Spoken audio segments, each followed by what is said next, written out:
Mulai ketika Bapak berbicara. Assalamualaikum warahmatullahi wabarakatuh. Salam sejahtera, Shalom, Om Swastiastu, Namo Buddhaya, salam kebajikan. Indonesia ini negara besar. Kita harus bersyukur Indonesia memiliki sumber daya alam yang sangat kaya. Di antaranya kita punya cadangan nikel terbesar di dunia, timah terbesar nomor 2. Oleh karena itu, program hilirisasi harus dilanjutkan dan diperluas cakupannya. Tidak hanya hilirisasi tambang saja, tapi juga hilirisasi pertanian, sektor maritim, dan juga hilirisasi digital.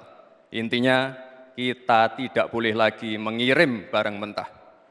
Untuk mengurangi ketergantungan pada energi fosil, kita akan dorong transisi menuju energi hijau, seperti bioaftur, biodiesel, dan juga bioetanol.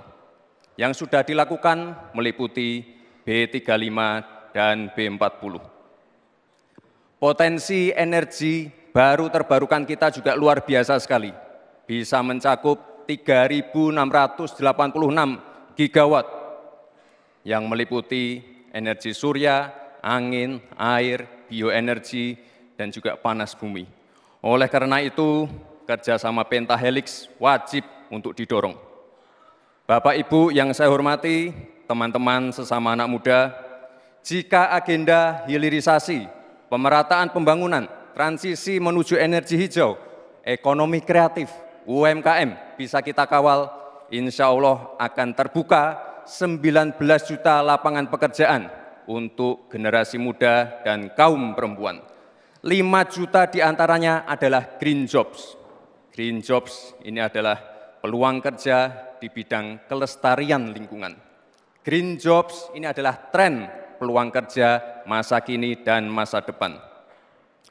Untuk mendorong kesejahteraan petani, akan kita dorong terus ketersediaan pupuk dan bibit yang mudah dan murah. Untuk menjaga stabilitas harga pangan, akan kita optimalkan peran dari TPID, ID Food, Bulog, dan Badan Pangan. Untuk meningkatkan produktivitas para petani, akan kita dorong terus mekanisasi. Generasi muda akan kita dorong melalui smart farming. Agenda reforma agraria akan kita lanjutkan juga terkait kepemilikan tanah dan juga pemanfaatan tanah yang lebih berkeadilan. Program PTSL, redistribusi tanah, dan One Map Policy akan dilanjutkan. Anggaran dana desa sudah terbukti menurunkan angka desa tertinggal dan meningkatkan angka desa berkembang dan mandiri. Oleh karena itu, anggaran dana desa akan ditingkatkan sesuai dengan kekuatan fiskal di dalam negeri. RUU Masyarakat Hukum Adat akan didorong agar lebih berkeadilan. Karena sesuai dengan prinsip Sustainable Development Goals, yaitu Leave No One Behind.